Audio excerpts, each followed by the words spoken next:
Every week this month, Channel 13 is looking into cold cases that have left police and families baffled. Tonight, the story of a Des Moines man murdered more than 30 years ago, possibly by his own brother. It started as a family argument that got out of control. Now, 33 years later, the family is left to wonder, and the main suspects will never face arrest. Channel 13's Erin has the story. It was hard. It was really hard. I was only 13, and yeah, it was the hardest thing I ever had to go through in my life. Roxanne Beck was just entering her teen years 33 years ago when her father, Frank Goff of Des Moines, was murdered, and the killer Goff's children believe was one of his own brothers. Now, there will never be an arrest, and there will never be justice. Goff's brothers are both dead.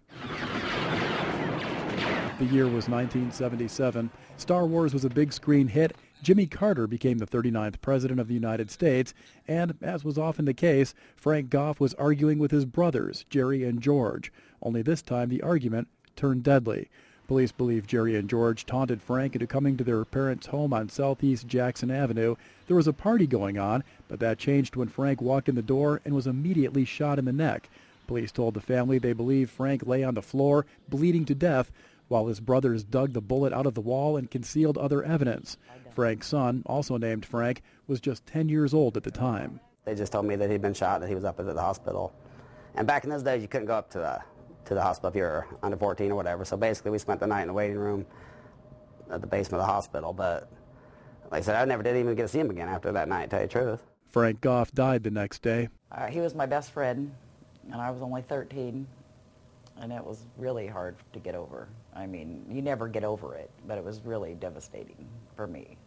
Police questioned his brothers. The family says police told them they believed Jerry was the trigger man, but there was not enough evidence to make an arrest. That's just what the detectives thought at the time, too. They believed that he did it because his story didn't match up with what he was telling them. They caught him in so many lies, but they just didn't have any physical evidence.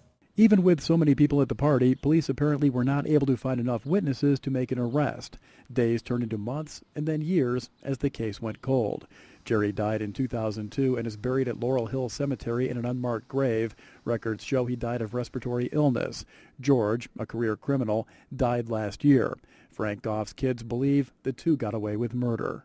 People do more time in jail for speeding tickets these days than anybody ever did a day for that murder, you know? And it's like, so yeah, we never felt like we ever got justice as far as that goes. And with their uncles both dead, they doubt there will ever be justice. Oh, no, there hasn't been for 33 years, you know, and there never will be, obviously, you know what I'm saying, because you can't prosecute a dead person, so.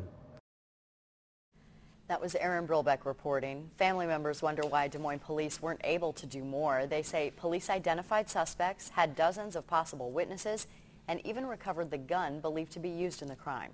Des Moines police say the case is locked and they won't release any details or comment on it.